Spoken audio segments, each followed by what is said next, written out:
Boa tarde a todos, amados e amadas, povo brasileiro, amigos do Face. Eu venho aqui nessa live que hoje, à tarde, agora, que são 4h12, porque eu venho orando e buscando ao Senhor. Não só pela minha casa, a minha vida, mas por todo o povo de Deus. Quando eu digo todos, todos os povos, todos aqueles que lavaram suas vestes no sangue do Cordeiro.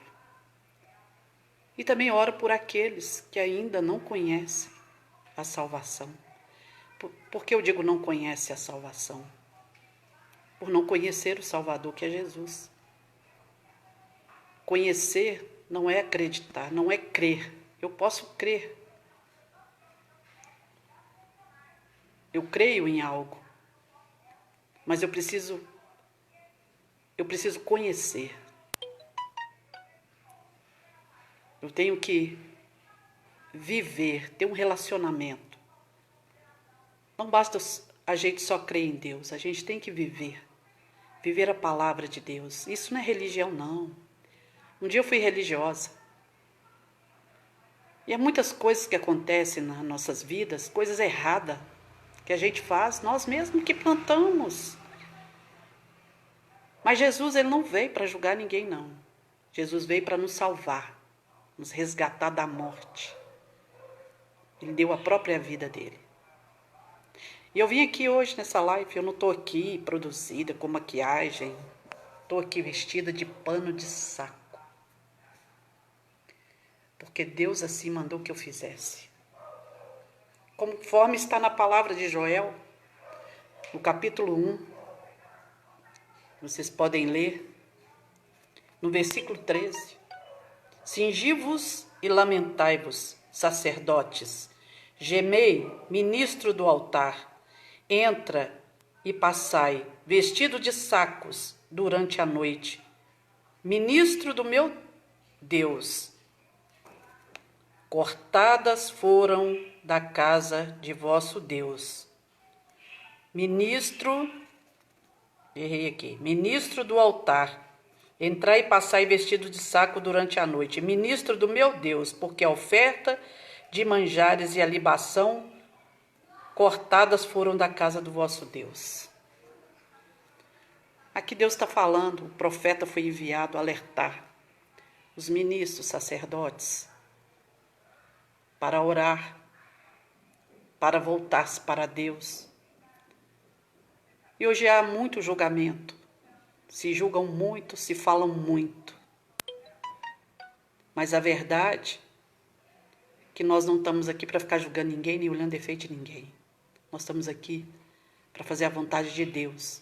E a vontade de Deus é uma só: amar o nosso próximo como a nós mesmos. Primeiro, amar a Deus sobre tudo. Nós temos que estar com o nosso coração totalmente em Deus, desligado dessas coisas do mundo, dos prazeres da carne. Segundo, amar o nosso próximo como a nós mesmos. Amar o próximo é se pôr no lugar do outro. É entender o outro. Não é condenar o outro, não é desprezar o outro, não é humilhar o outro, mas é ajudar o outro. Se o outro está indo para o buraco, está indo para um caminho, por um abismo, um caminho que vai levá-lo ao abismo, temos que ajudá-lo a sair deste caminho antes que ele caia no abismo e não empurrar ele para o abismo. Jesus, ele veio aqui ao mundo. Ele não veio pregar religião. A religião já estava no mundo. Até digo que os religiosos condenaram Jesus. Vinham sempre perseguindo Jesus por todo lado, dizendo que Jesus estava contrariando a lei. Eram conhecedores da lei, mas não tinham amor. E Jesus veio mostrar o amor, tanto que ele entregou a vida dele por amor a nós. Aí está a diferença. Agora eu venho aqui dizer para vocês. As pessoas colocam a culpa no presidente. É que o Lula era melhor, que o fulano que estava no comando era melhor. Na verdade, ninguém é melhor. A verdade é uma só. Independente de quem entra ou quem sai. Se a nossa nação, se o povo brasileiro não se converter do seu mau caminho, nada adianta. Nada vai adiantar. Pode entrar o melhor presidente, porque a solução do nosso país está em Jesus, em Deus. Agora, o povo brasileiro é bem complicado, viu? Ô povinho que é nós, hein? Complicado, hein? Nós somos complicados. O ser humano é complicado. Eu costumo dizer que o maior problema nosso é nós mesmos. E a própria palavra de Deus, ela nos declara que o que nós plantamos a gente colhe. O povo só sabe murmurar e reclamar. Vivem jogando a culpa em alguém. É no presidente, é no fulano.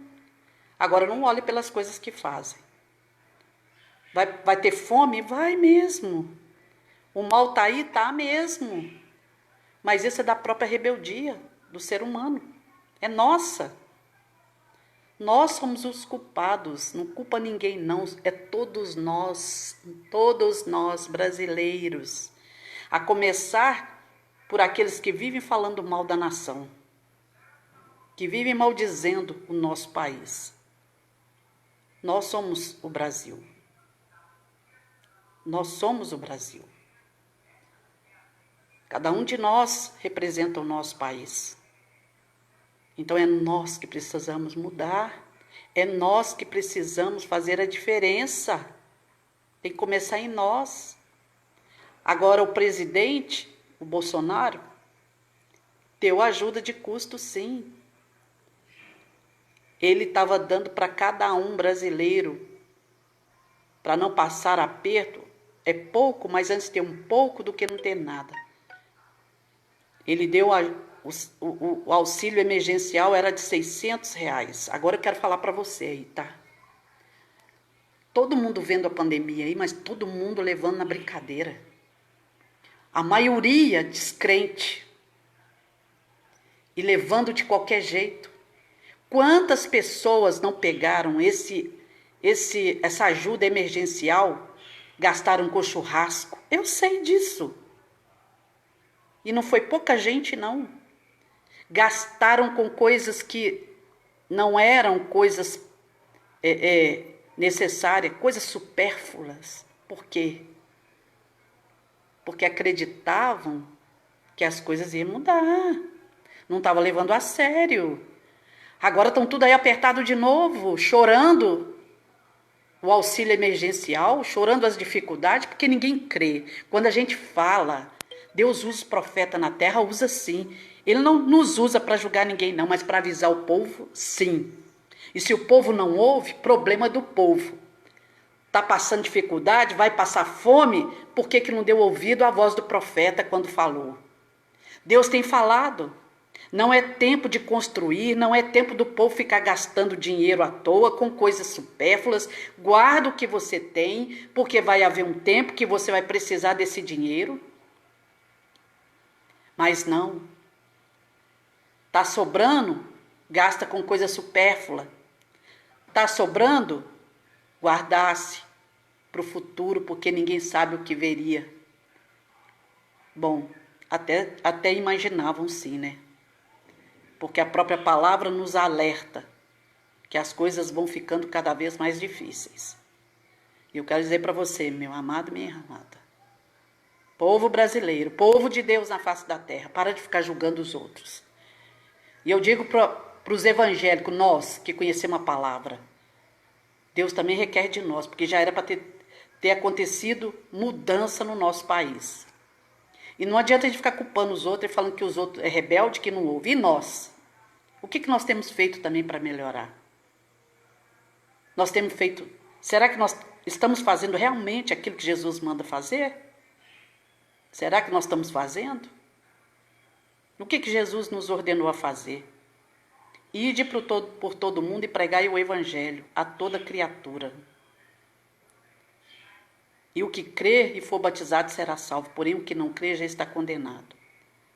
Ide por todo mundo, pregai o evangelho.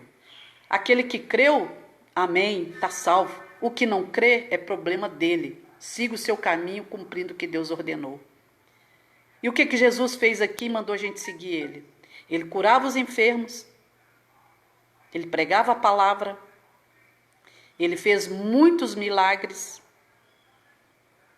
ele morreu por nós na cruz para nos salvar. Essa é a maior dádiva de Deus para nós foi ter enviado o seu filho para morrer para nos salvar. Porque se hoje nós estamos vivos ainda, e aqui nós estamos falando porque nós estamos debaixo da graça de Deus, mas essa graça vai acabar.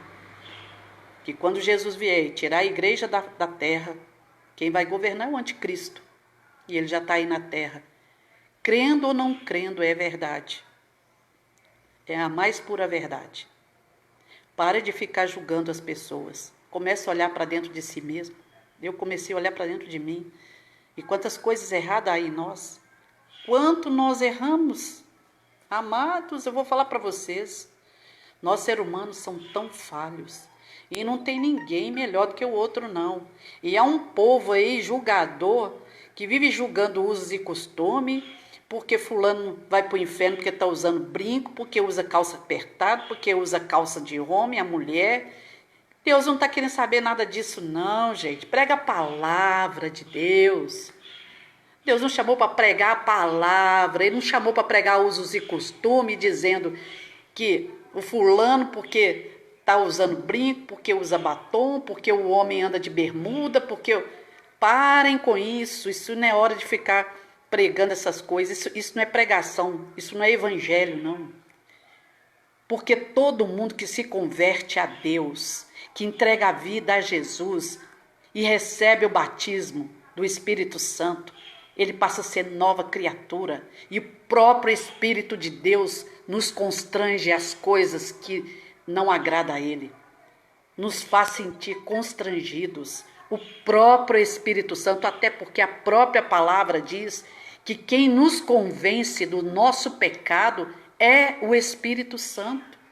Não é eu que, e nem você, amado irmão ou irmã, que fica pregando aí como se fosse o mais santo, o mais puro, e que o outro fosse o pior dos pecadores. Porque uma usa brinco, usa calça, está dentro da igreja. E você que não usa calça? E você que se julga tão santo? O que tem feito para Deus? Como está a sua vida hoje? Porque se você estiver certinho dentro da vontade de Deus, a sua vida está uma maravilha. Sua casa está todo mundo salvo. Aí você vai dizer, não, mas a salvação é pessoal. É pessoal, mas Deus manda cuidar dos nossos, sabia? Já começa por aí. Se você não cuida dos da sua casa, como que você está julgando o seu irmão? Se você não tem cuidado da sua família, do seu parente, aí prega o que tem que afastar da família, que tem que largar a família, porque na Bíblia Jesus diz que se a gente não largar pai e mãe e seguir a Ele, não é assim não. Tomam tudo ao pé da letra. Timóteo também manda e diz que aqueles que não cuidam dos seus, principalmente os de sua casa, nega a fé e é pior do que um descrente. Então, amados, irmãos, irmãs, se despertem, é hora de acordar. O verdadeiro evangelho que Jesus chamou para pregar é fazer aquilo que Ele fez aqui na terra. Os sinais seguirão aqueles que crerem. A nós foi dada autoridade para pisar na cabeça de serpentes e escorpiões sobre todo o poder do mal. O seu irmão não é o seu inimigo. O nosso próximo não é o inimigo. O inimigo, nós não temos que lutar contra sangue nem carne, mas sim contra os principados e potestades, dominador deste mundo tenebroso. Pois se alguém está andando errado e fazendo coisas erradas, orem, repreende esse demônio que foi em cima dele. Nós temos que lutar contra os principados. contra as hostes espirituais da maldade que atuam nas regiões celestiais. A nossa guerra não é contra sangue nem carne, não é contra o homem, o ser humano. Lula, condenam Lula. Lula é um homem que Jesus morreu por ele. Dilma é uma mulher que Jesus morreu por ela. Aí se julgam santo e condenam. Meu Deus do céu. Abra a visão, irmãos. Se você é uma pessoa de Deus verdadeiramente, pague o preço pelo Lula. Deus vai ouvir a sua oração. Deus vai salvar o Lula. Deus vai transformar o Lula. Você não crê na palavra de Deus, não? O Lula é um homem. O demônio não vai se converter. É claro que tem o seguidor de Satanás. Mas até o seguidor de Satanás, Deus arranca do nosso caminho. Deus nos livra. Deus faz eles desaparecer do caminho. Maior é o nosso Deus que está em nós do que o que tem operado nesse mundo. Agora, uns confiam em carros, outros em cavaleiros. Nós, porém, devemos confiar no Senhor dos Exércitos, no nosso Deus. Não é Lula, nem Bolsonaro que vai mudar a situação do Brasil. Bolsonaro está fazendo de tudo. Eu admiro esse homem. Eu não estou aqui, eu não me misturo em política. Tem muita gente aí fazendo de tudo para derrubar ele. Outro erro, por que não orem a Deus? Por que não buscam a Deus? Estão confiando que Lula que vai mudar a situação? Lula já esteve no comando, mudou nada. Aqueles que foram para o comando estavam entregando nosso país, nossa nação na mão dos estrangeiros. Toma cuidado, gente. Abra a mente, vai estudar, vai buscar conhecimento. Entrega o nosso país, vende o que nós temos de valor para os estrangeiros. Nosso país é um país rico. Nós temos que valorizar a nossa terra. O povo tem que estudar mais, conhecer a sua terra, conhecer os valores. Mas o povo brasileiro é um povo que não estuda, um povo leigo, um povo que não gosta de se informar, só vai na conversa. Escutou alguma coisa, passa para frente. E o que mais tem hoje aí é falatório. Um fala uma coisa, outro fala outra, isso não resolve nada. Uma coisa eu digo, dê ouvido à voz dos profetas, que tem ensinado o caminho certo, que tem apontado Jesus, que é o caminho, a verdade e a vida, que ninguém vai ao Pai se não for por Ele. Ouça os profetas, que está alertando o povo. Volte-se para Deus e faça conforme está aqui a palavra do Senhor. E rasgai o vosso coração, e não os vossos vestidos, e convertei-vos ao Senhor vosso Deus, porque Ele é misericordioso e compassivo, e tardio em irar-se, e grande em beneficência, e se arrepende do mal. Quem sabe se voltará e se arrependerá e deixará após si uma bênção, em oferta de manjar e libação para o Senhor vosso Deus. Tocai a buzina em Sião, santificai um jejum, proclamai um dia de proibição, congregai o povo, santificai a congregação, ajuntai os anciãos, congregai os filhinhos e os que mamam, saiam o noivo da sua recâmara e a noiva do seu tálamo. Chorem os sacerdotes ministros do Senhor entre o alpendre e o altar e digam: poupa o teu povo, ó Senhor, e não entregues a tua herança ao opróbrio, para que as nações façam escárnio dele. Porque diriam entre os povos: onde está o seu Deus? Onde está o seu Deus? É hora da gente humilhar, se converter. Rasgar o coração significa se humilhar diante de Deus, confessar nossos pecados e converter ao Senhor, reconhecer que somos falhos, que precisamos de Deus e pedir a misericórdia dele sobre nós para que nos faça ter entendimento, que abra nossa mente para entender as coisas dele, limpar nossa mente dessas coisas podres do mundo e que nós venhamos nos encher da palavra dele e limpar o nosso coração da maldade e encher o nosso coração de amor, do amor de Deus.